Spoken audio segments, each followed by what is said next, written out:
You know, there are game shows, and I must say game shows. Today, I don't know about these game shows. I'm looking at the television today, and I just turned Wink Martindale. How are you? I'm great, Skip. Game shows. Boy, they frighten me today when I turn on that television. You've been 19 game shows you have hosted. The man could not hold a job, could he? 19. 19 of them. What was your very first game show? First game show was a show that I won the audition for at NBC called What's This Song? I did it locally at Channel 5. Right. And they had a deal. If it made it locally for 13 weeks, we'd go to NBC. It was called What's the Name of That Song? Mm-hmm. You may remember that. Of course I do. It was on for years locally. That's right. And so we did that at KTLA. KTLA, And number then- 5, Channel 5. That's right, Channel 5. And then NBC liked it, and we did a pilot for them, and they bought it. And it was only on for a year, but it got me started in the game show business. Boy, I'll tell you, Wink Martindale, that Wink kills me because that is Winston C. Martindale. Winston Conrad Martindale, yeah. It's Conrad. Yeah. Tell me, you are from the South. Yeah, Tennessee. Jackson, Tennessee. Mm-hmm. Where is Jackson near? Jackson's about equidistant between Memphis and Nashville. And when I was growing up, it was about 25,000 people. Very small time town. That is why your manners so beautifully on thank you. television when you handle those wonderful people out there. A game show host has to have manners, politeness, and the attitude of kindness, and that's what you always had. Well, you Every know- time I turn the TV on, when I notice Wink Martindale is always gracious. Well, thank you very much. I grew up that way. You know, we were taught manners by our folks. If we didn't have good manners, we were go out in the backyard and my mom would take a switch to me. You know? Growing up in Tennessee, when you decided to be in business? How old were you? You must have been a young kid. Well, Skip, I'll tell you the truth. When I was about 7 or 8 years old, I knew I wanted to be a radio announcer. Did you really? That was before the expression disc jockey even was coined. Right. You were a radio announcer. And I don't know what it was. The idea that you could talk into a piece of metal and people could hear it out there on the other end of their radio speaker, it just fascinated me. And so I always said, gosh, one of these days I'm going to be a radio announcer.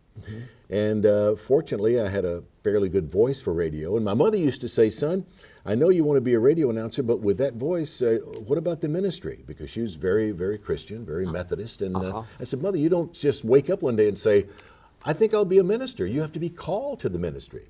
She never did quite understand, I think, my love for the radio and television work. But the very first job you had got very little money. Yeah. Tell me about that. $25 a week.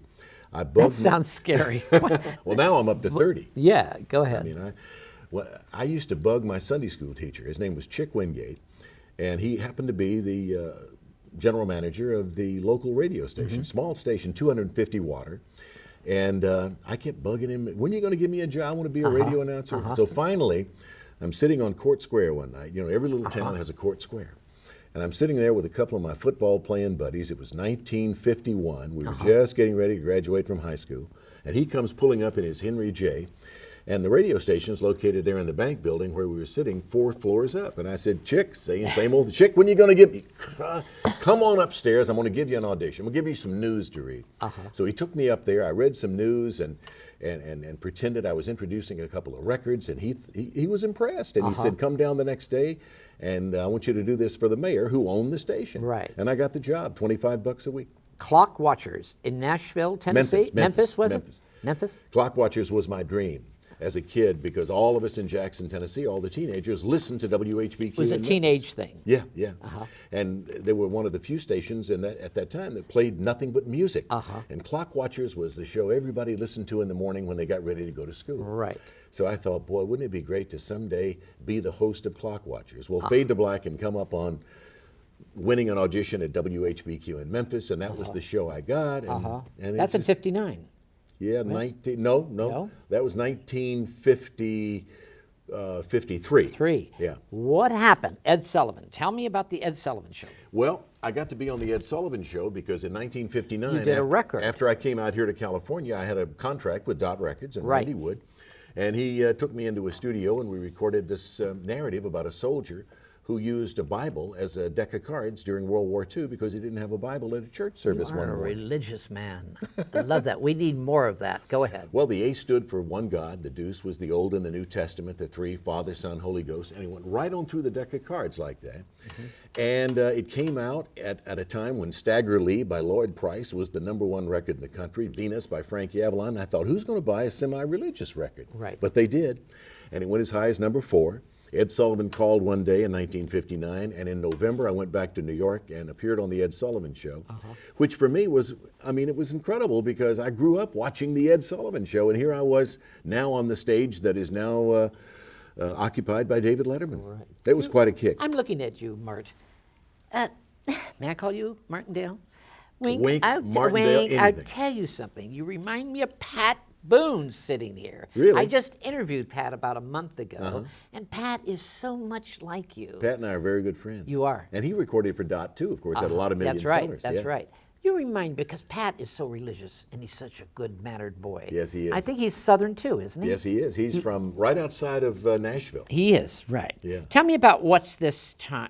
What's This Song was the first show that I got at NBC. And remember, we did What's the Name of That That song, And then yeah. we shortened it so it'd be print and TV guide. You know, So- they need a yeah, short title. right. So from What's the Name of That Song, it became Became What's This Song on NBC. And that's the show I did for a year, my first network game show.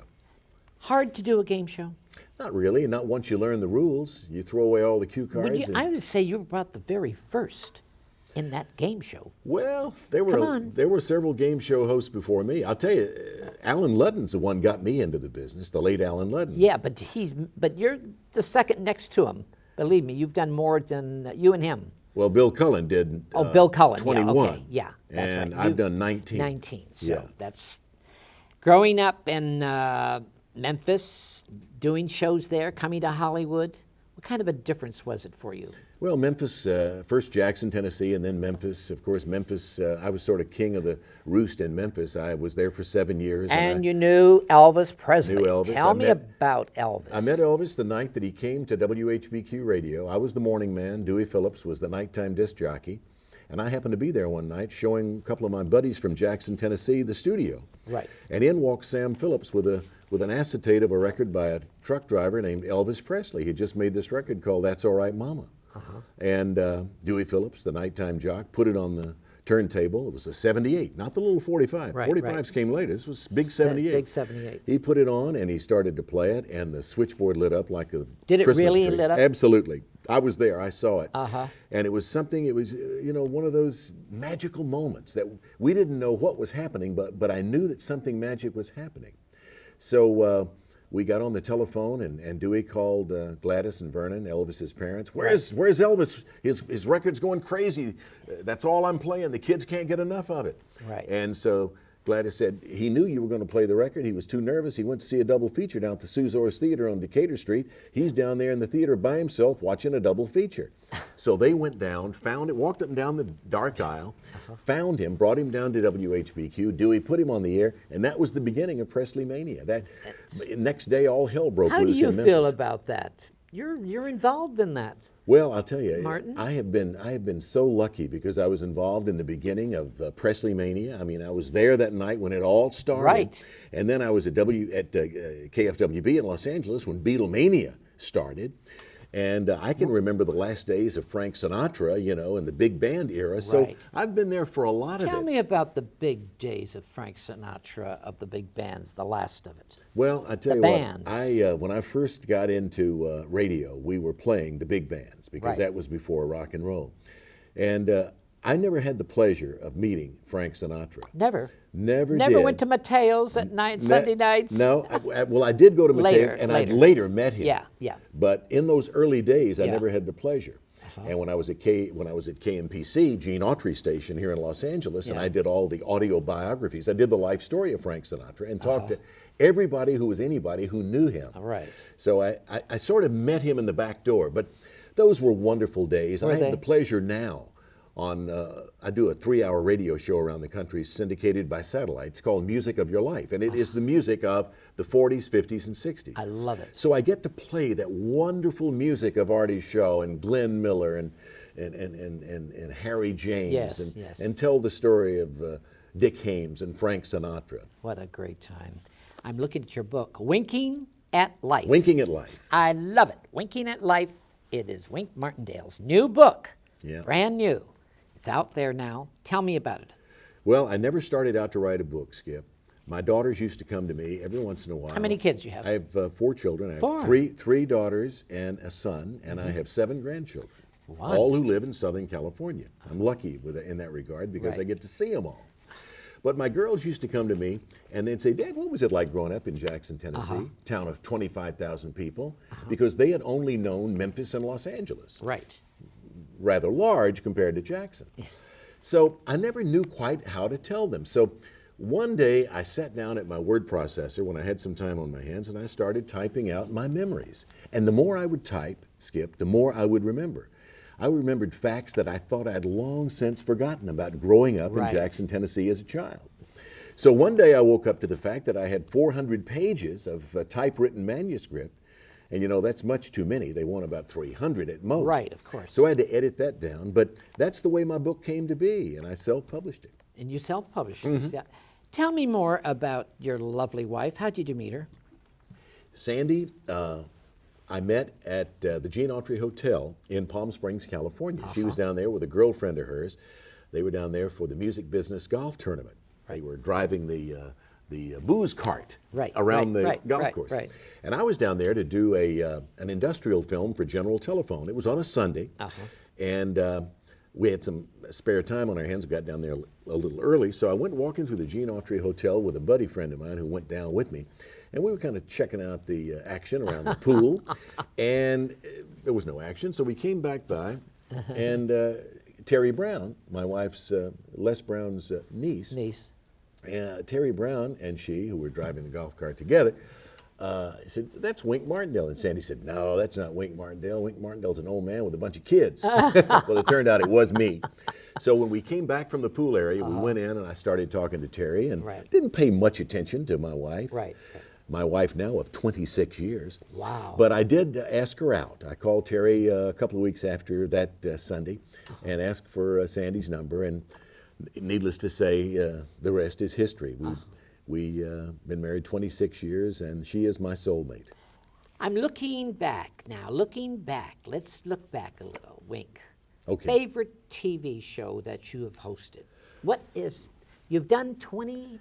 I've done 19. But what has been the favorite? Do you have a favorite? I think most people know me from Tic-Tac-Toe. Tic-Tac-Toe. Which I did for about 8 years for Barry and Enright Productions. Yeah. Jack Barry and Dan Enright gave me the opportunity to do that.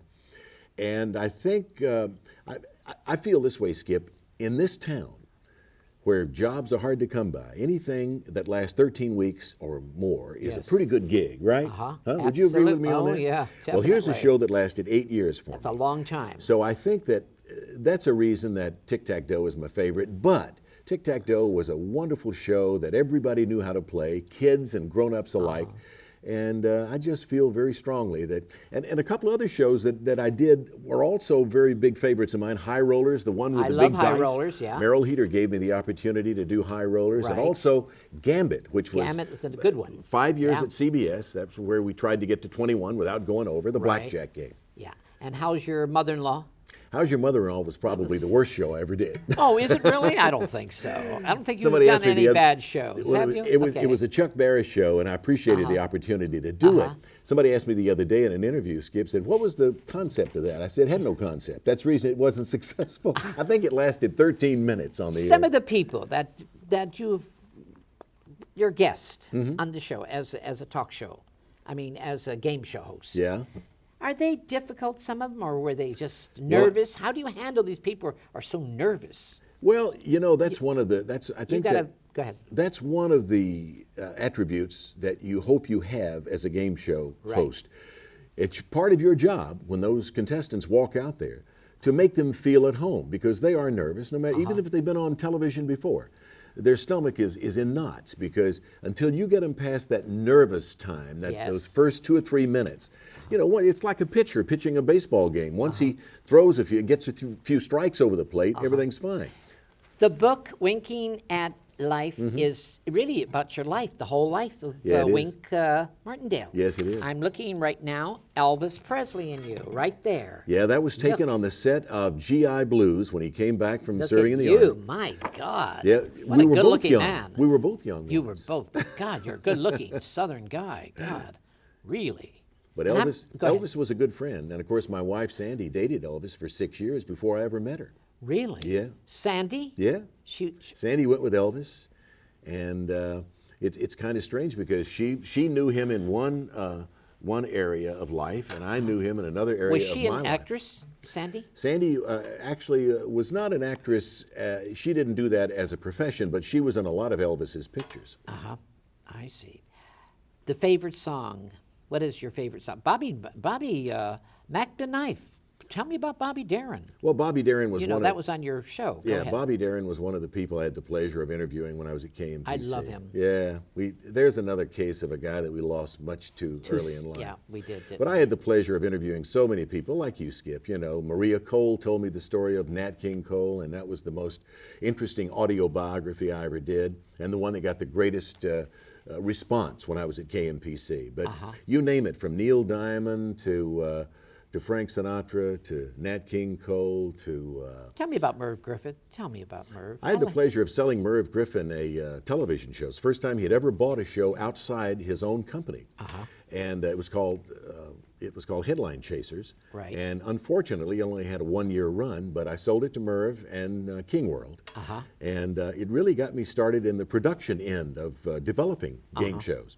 But Merv Griffin, to me, is a man, obviously we know of his success, but he's a wonderful human being who does so much for so many people. He certainly does. And it's one of the high spots in my career, the opportunity of working with Merv Griffin. Look at you here. I love this. This is you playing this. Look at you kicking that drum. That Play picture, guitar and sing. I love. Tell me about that. that's a promotion picture for my first game show at NBC, What's This Song? All of these pictures in the middle of the book are all in color. All in color. My yes, hard right. copy. But yeah, that was Who's just a this promotion in the picture. bathtub there? I love this. Oh, that's Sandy. shot. Yeah, Is that was Sandy? our Malibu home, and Oh, these look were at some Sandy. promotional pictures made. Sandy understand. is in the bathtub, I love it. I think it's great. covered up with soap suds at the proper spots. Of God, course. this is really, really a good book. This is in it. You got a lot of pictures in this book. Yeah, What that. made you get all these pictures in this book? Well, my feeling about, I don't know how you feel about your book, but in writing my book, because it dealt so much with game shows, I think people like to see a lot of pictures. There are over 200 pictures in my book. Wow. And as they read through my life, there Right. are pictures that are associated with that particular paragraph. Right. And so we just decided to include a lot of pictures in the book because fortunately I kept a lot of pictures, and my agent, Fred Westbrook, had a lot of pictures from my game show career. So it just worked out. Love Rosemary Clooney. Oh, Look she's at wonderful. St. Jude supporter. She's Yeah. a great lady. A great lady and a great singer, and what a talent. Yes, she is. And she's still doing her thing and doing it well. Danny Thomas. Tell me about Danny. Danny I Thomas, just love God that rest his man. soul. He, I had the pleasure, Sandy and I had the pleasure of meeting Danny when he used to come to KMPC, and we did radiothons for the St. Jude Children's Research Hospital. Right. And of course, being from Memphis, where St. Jude Hospital Is- is located, we just hit it off from the start. And if there's one person that I point to as being really and truly a guiding light for me, it's Danny Thomas. Me too. Oh, But you said something here now. I want to show my audience this clip. You were talking to who in this clip? You were at this wonderful clip I'm going to show now. Tell me about it. was that the Ed Sullivan clip? No, this is another clip. I'm Oh, gonna show- Pat Boone? No, we're going to show this clip. There we are. Martindale. Thank you. Thank you very much. And now, starting at host, the Crown Prince of Credit, the Duke of Debt, Wayne Martindale. Thank you. Thank you you very much. Welcome. And the cable ace goes to debt. I just wanted to say thanks for the opportunity to do this groundbreaking show called Debt. Thanks a lot. Please allow me to make this clear. I am not a preacher, anything but a preacher. I am not a Bible scholar. I am not an experienced Bible teacher. But what I am, and I'm proud to say this, very simply, is a Christian man in the media with a deep concern for where the entertainment industry and our country are headed.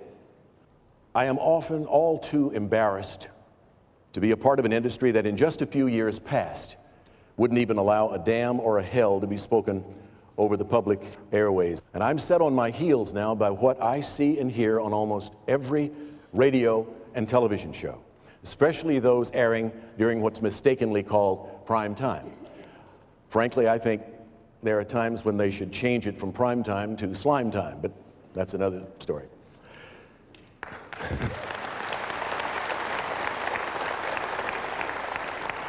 The home must be the one place where foundations are formed. What mothers and fathers like you instill in your children by word and deed, what you show by your example, is what your children will live out as adults. Solomon reminds us in Proverbs to train up a child in the way he should go, and when he's old, he will not depart from it.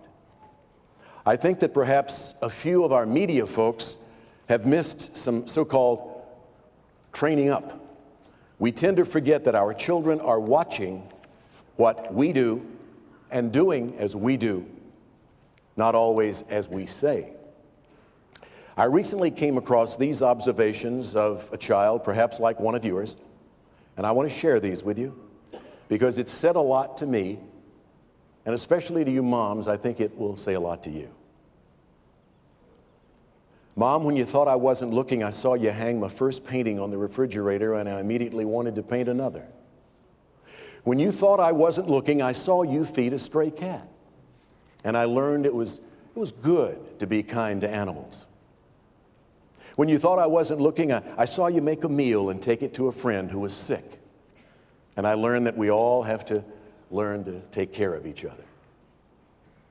When you thought I wasn't looking, I saw you give of your time and money to help people who had nothing. And I learned that those who have something should give to those who don't. When you thought I wasn't looking, Mama, I saw tears come to your eyes. And I learned that sometimes things do hurt. But it's okay to cry. When you thought I wasn't looking, I looked at you and I wanted to say, Mom, thanks for all the things I saw when you thought I wasn't looking. See, that is to me television. We're missing that on TV today. Thank you, Skip. Yeah, there's so much that's on television and in the movies that I wanted to disagree with. show that clip, what really is missing out there. We don't have people like you talking about things like this to our children and letting them know, and respect for each other. They've got to have respect for each other. They don't have respect for each other. That's true. And the vulgarity on television, sitting there, wink, Martindale. What is wrong with the American people? Why are demanding this? What do we do about it? Well, I think it's going to be tough, to turn things around, and it seems to me that it's getting worse and worse as the years go by. Absolutely. I passed a television set the other night. Sandy was watching I forget which sitcom it was, but I passed by and I said, "Did they just say what I thought they said?" And she said, "Yeah." And I won't say what they said because it's immaterial, but it was gross. I speak to church groups and organizations now like this, Southwest Community Church, huge church down in Indian Wells, Pastor David Moore's church.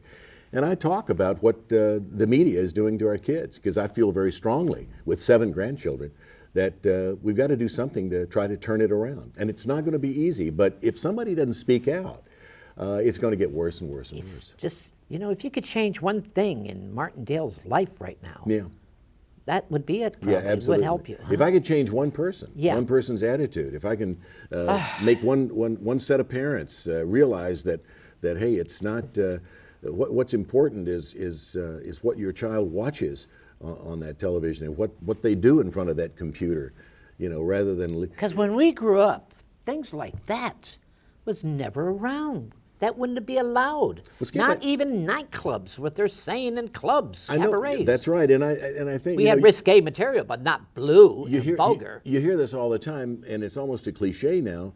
But I think it's true that parents use television so much of the time. So many of them do, not all of them, but a lot of them use it as a babysitter. Yes, put them in front of that thing. Hey, we'll see you later. We're going to go out to dinner. We'll be back in about an hour and a half. I think television influences the kids, don't you? I really do. Oh, there's no question about it. It's been proven. Statistics have shown that, and they're in black and white. They don't listen to classical music. They don't read a book, not even a book. I bet a lot of people just don't read books. Where are the people reading books? Reading it's books, so important. It's a lost art, Yeah. People just don't take the time. In fact, audio books are so big now because people, don't even want to take the time to read. Isn't that amazing? Audiobooks. Who would ever think of an audiobook? I wouldn't make one. I made a book. I won't make one. I promise you. People drive in their cars and listen to books. I will not. If they're going to read my book, they're going to read it. I just wrote a book called The Boy with the Betty Grable Legs. I know. And I will not make an audio. I will Good make for you. A I book. didn't make an audio. No, either. I will not. And if they don't want it, that's too bad. They don't have time to read it. Forget it. Absolutely. What makes life important for you then? What makes life important right now? Oh gosh, because you just finished. You work all the time. You just did a commercial. Yeah. Tell me. Yeah, I just did a DiGiorno commercial, which is a real cute commercial. It's going to be out at the end of this month. But every day that I get up, Skip, I'm not a do-gooder, and I don't carry my religion around on my sleeve. Right. And I don't try to tell other people how to live. I just try to live my life to the best of my ability in the way that my parents brought me up. And I get up every day, and Sandy and I thank the Lord for giving us another day on this earth, because we don't know, what the man upstairs has in store for us. Right. We don't know what his plan for us really and truly is. Mm-hmm. So every day could be the last. So our feeling is that you should live every day as if it is your last. Right there, yes. Did you have any difficulty in your life as an actor, as a talk show host, as a game show host? Was it difficult for you? No, actually, I must say that I came to California in March of 1959, and I've never been out of work. So you're a lucky man. I've made a good living, and I thank the man upstairs for that. And you're very honest about it. Yeah. Some people are bitter, and they still make success easily.